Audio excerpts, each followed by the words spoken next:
नमस्कार दोस्तों, कैसे हैं आप सभी लोग। उम्मीद करती हूँ कि आप सभी लोग अच्छे हैं, स्वस्थ हैं और अपने अपने घरों में अपने अपने कामों में बहुत व्यस्त हैं। तो जिस तरह से हर नए दिन की शुरुआत होती है, ऐसे ही हमारे हर रोज नए काम की शुरुआत होती है। तो बस हो चुकी है शुरुआत हमारे काम की। और काम कुछ नया नहीं है, काम तो हम लोगों के वही रहते हैं। बस एक दो दिन इन काम को छोड़ देते हैं, फिर 2-3 दिन बाद वही काम हमारा रिपीट होता। और मैं कर रही थी आज इस कमरे की सफाई। जैसे कि आपको पिछले ब्लॉग में मैंने बताया ही था, इस कमरे की काफ़ी दिनों से सफाई नहीं हुई है। और धूल देखिए, ये देखिए इस तरह से धूल हो रही है। और पलंग के नीचे भी बहुत सारा कचरा था, जबकि अभी मैंने सफाई की थी होली के टाइम पर फिर इतना कचरा है।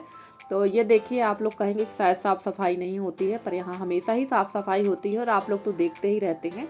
और अब धूल तो इसी तरह से होगी। और कच्चे घरों में धूल का यही आलम रहता है। पक्के घरों में तो यह है कि धूल तुरंत दिखती है, तो वहाँ की सफाई तुरंत हो जाती है। कच्चे घर में तो यह है कि 1-2 दिन के बाद धूल दिखना शुरू होती है। तो देखिए, पूरे कमरे की साफ सफाई मैंने की है। उसके बाद लग गई थी मैं यहाँ की पुताई करने के लिए, क्योंकि यहाँ का जो चूना वगैरह ना, चूना की जो बॉर्डर थी और लिपाई एकदम ख़त्म हो चुकी है। तो मैंने सोचा चलो आज यहाँ की लिपाई कर देते हैं और चूने की पुताई कर देते हैं, क्योंकि बॉर्डर जब नहीं दिखती है ना, काली हो जाती है, तो उसकी पुताई करना ही पड़ती है। और हमारे यहाँ बिना बॉर्डर की पुताई नहीं होती। इसको हमारे यहाँ ढेक लगाना कहते हैं, ढेक करना कहते हैं। तो ये बहुत ज़रूरी होता है। डायरेक्ट हम लोग गोबर की लिपाई कमरे पे नहीं करते हैं, हम लोग को ये बॉर्डर बनाना ही पड़ती है। तो तबीयत मेरी कुछ ठीक नहीं थी, जिसकी वजह से ना नवरात्र के शुरू में हमारे यहाँ ये साफ़ सफाई नहीं हो पाई थी। और पूजा पाठ तो होना नहीं था, सिंपल पेट व्रत ही रहना था हम लोगों को। तो मैंने पुताई नहीं की थी। अब धीरे धीरे कर लेंगे, एक एक कमरे की रोज लिपाई पुताई करेंगे तो हो ही जाएगी। और काफ़ी गंदा हो गया था यहाँ पर। और ये चिकनी मिट्टी है, जिसको हमारे यहाँ छुई मिट्टी कहते हैं, इसकी पुताई हो रही है। और ये चिकनी मिट्टी नहीं है, एकदम रेतीली टाइप की मिट्टी है, उसकी पुताई कर रहे हैं, क्योंकि चूना ख़त्म हो चुका है मेरा। और ये जो चिकनी मिट्टी है ना, छुई मिट्टी, ये तुरंत में तो काली दिखती है, पर थोड़ी देर बाद ये एकदम सफ़ेद हो जाती है। तो देखिए, अब मैं आ गई थी यहाँ पर गोबर की लिपाई करने के लिए। तो लिपाई करने में भी काफ़ी मेहनत का काम है। और जैसे कि आप लोग देख ही चुके होंगे थंबनेल और टाइटल देख के तो समझ ही गए थे कि नया काम क्या करना है। तो चलिए नया काम भी कर लेंगे, पर सबसे पहले चमका देते हैं इस कमरे को, ताकि मैं महीना 15 दिन के लिए तो एकदम फ्री हो जाऊं इस रूम से, क्योंकि बहुत ज़्यादा धूल धक्कड़ है इसमें। और इसके बाद नंबर आएगा बरामदे का, जहाँ पर मैं अधिकतर आप लोगों को काम करते हुए दिखती हूँ, तो उसका भी नंबर लगेगा। उसकी भी करना है लिपाई, क्योंकि काफ़ी समय से उसकी लिपाई भी नहीं हुई है, तो हम उसकी भी लिपाई करेंगे। सबसे पहले तो इस कमरे को चमका देते हैं। और सच कहूँ तो कच्चे घर में लिपाई पुताई जब होती ना, तभी घर बहुत साफ सुंदर दिखता है। तो ये देखिए, यहाँ की भी लिपाई कर रही थी मैं। और मेरी एक प्यारी सी सिस्टर हैं, मुक्ति शास्त्री जी, उन्होंने कहा है जय माता की निधि। और आप अपनी शादी के कुछ पिक्स हैं या वीडियो हम लोगों के साथ शेयर करिए। तो जी हाँ सिस्टर जी, आपने इसके पहले भी मेरे से बोला था कि शादी की पिक्चर और वीडियोस मैं आपके साथ शेयर करूं, तो ज़रूर करूंगी सिस्टर जी, क्यों नहीं करूंगी। पर थोड़ा सा दिक्कत ये हो जाती है कि कुछ लोगों को ऑब्जेक्शन हो जाता है, जिसकी वजह से मैंने अभी तक आपके साथ में कोई भी पिक शेयर नहीं की है। पर आपने दोबारा से रिक्वेस्ट की है, तो मैं ज़रूर आपके साथ जल्दी से जल्दी मैं आपके साथ में अपनी शादी की पिक्चर को शेयर करने की कोशिश करूँगी। थैंक यू सो मच कि आपने मेरे से दोबारा इस प्रकार की रिक्वेस्ट की है। तो मैं आपसे आपकी रिक्वेस्ट ज़रूर पूरी करने की कोशिश करूँगी। और देखिए, लिपाई पुताई करने के बाद तो फिर मेरा मन नहीं होता कुछ काम करने का, क्योंकि मैं तो लिपाई पुताई करते करते खुद भी लिप पुत जाती हूँ पूरी तरह से। तो यहाँ मैं आ गई थी पराठे बनाने के लिए, और आलू की सूखी सब्जी बनाई है मैंने और पराठे। और यहाँ मैंने तबेला में रख दिया है आलू वल्ले को। हमारे यहाँ इसको तबेला कहते हैं, और हमारी जो सिस्टर हैं सुनीता बहन, उनके यहाँ इसको भदेला कहते हैं। तो इसमें उबल रहे हैं आलू, क्योंकि आलू मेरे होली के पहले आ चुके थे। चिप्स तो मेरे बन गए थे, आलू के पापड़ और उड़द दाल के पापड़ बच गए हैं। तो मैंने आज सोच ही लिया था कि पापड़ तो मैं बना ही लूँगी। वैसे तो मौसम हमारे यहाँ बहुत ख़राब होता है, 12 बजे के बाद अचानक से बदली हो जाती है, फिर 2:30-3 बजे लगभग मौसम ऐसा ही होता रहता, बदली होगी फिर धूप निकलेगी, और 2:30-3 बजे के बाद फिर धूप निकलती। तो मैंने सोचा चलो या तो काम बनेगा या बिगड़ेगा, दो में से कोई एक ही काम होंगे। तो मैंने तो सोच ही लिया था कि आज आलू के पापड़ बनाकर मैं फ्री ही हो जाऊंगी, क्योंकि मौसम का कोई भरोसा नहीं है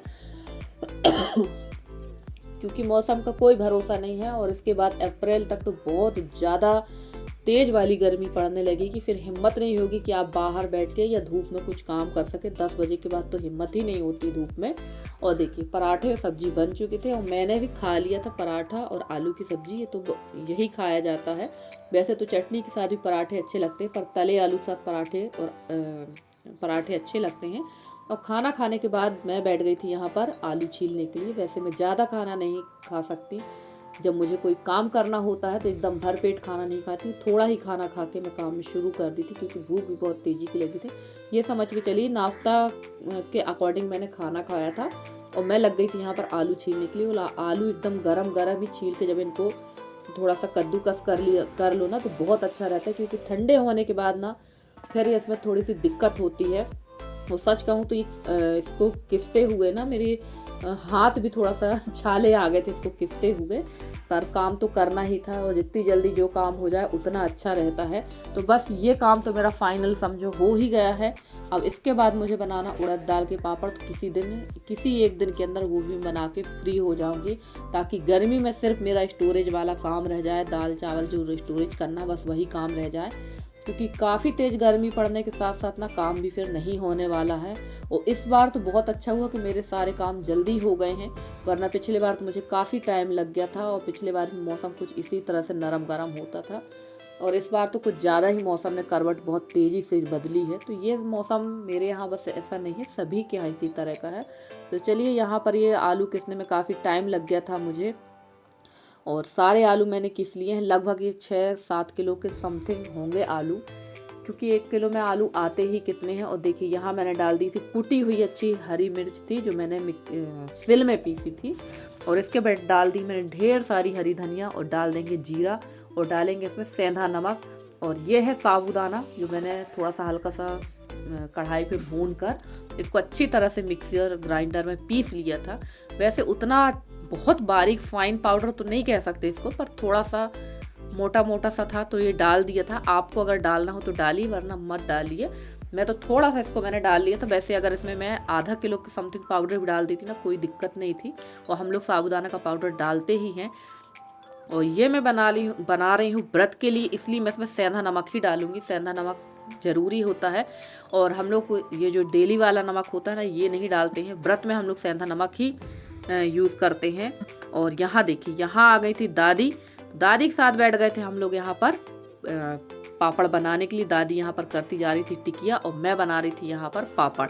तो आलू के पापड़ मैं ऐसे ही बनाती हूँ, ना तो मुझे किसी मशीन की ज़रूरत पड़ती है और ना ही किसी और चीज़ की। वैसे मशीन मेरे पीछे ब्लू वाले थैले पर रखी थी, मैंने अपनी बड़ी दीदी के यहाँ से ले आई थी, अपनी जेठानी के यहाँ से, पर मुझे ज़रूरत ही नहीं पड़ी। बस फटाफट से इसी तरह मैं बनाती जा रही थी आलू के पापड़। और बड़ा इजी तरीका है ये, बहुत अच्छा लगा मुझे। तो मुझे ये तरीका बहुत अच्छा लगता है। और मेरी एक और सिस्टर है सबनम सिस्टर, उनका भी पापड़ बनाने का तरीका मुझे बहुत अच्छा लगा था, पर मेरे पास ज़मीन में फैलाने की जगह नहीं है, क्योंकि मेरे यहाँ गाय आती जाती रहती हैं, आप देखते ही हैं। तो डर रहता है कि कहीं गाय इनको खा ना लें, कचर ना दें, इसका डर रहता है। तो मैं इसी तरह से फटाफट से पलंग पे हर साल बना के डाल देती हूँ। और यहाँ मैंने 6-7 प्लास्टिक की सीट रखी थी, पर शुरू में तो मैं इसी तरह से डाल रही थी, क्योंकि यहाँ पर काफ़ी जगह थी। और उसके बाद देखिए ये इस तरह की सीट थी, 6-7 सीट में मैं पापड़ बनाती जा रही थी, उठ के मैं इसमें पलंग में फैलाते जा रही थी। तो बस गांव में तो हम लोग इसी तरह से बनाते हो, गांव में क्या शहर में भी इसी तरह से बनाते, कुछ अलग नहीं रहता है, तरीका सबका वही है। ये तो एक बात हो जाती कि गांव में और शहर में तो सबका तरीका यही है। और देखिए यहाँ 2 पापड़ मेरे हाथ बिगड़ गए थे, क्योंकि मैंने इनमें प्लास्टिक की सीट रख दी थी, उसमें ये चिपक गए थे। तो आलू के पापड़ की तो एक खासियत है कि आप इसको सुधार नहीं सकते, जो एक बार ये बिगड़ा तो बिगड़ ही जाता है। और यहाँ पर देखिए मैंने 6-7 प्लास्टिक सीट रख ली थी, और फटाफट से इस तरह से बनाती जाऊँगी और पलटाती जाऊँगी। और दादी यहाँ बनाती जा रही थी आलू की टिकिया। और फ्रेंड्स, आप लोगों को मेरे वीडियो कैसे लगते हैं? अगर आप लोग को मेरे वीडियो पसंद आते हैं तो प्लीज़ मेरे वीडियो को लाइक करें, शेयर करें, मेरे चैनल को सब्सक्राइब करके। जिस तरह से आप लोग अपना सहयोग और स्नेह मेरे साथ बनाए हुए हैं, इसी तरह से आप लोग अपना सहयोग और स्नेह मेरे साथ बनाए रखें। मैं पूरी कोशिश करती हूँ कि आप लोगों के लिए बहुत अच्छे से अच्छी वीडियो लेकर आती रहूँ। और मेरे जितने नए सब्सक्राइबर हैं, पुराने सब्सक्राइबर हैं, जितने मेरे व्यूवर्स हैं, मैं सबका तहे दिल से बहुत बहुत धन्यवाद करना चाहूँगी कि आप लोग मुझे इस तरह से अपना सहयोग और स्नेह दे रहे हैं, जिसकी मैं आप लोग की बहुत आभारी हूँ।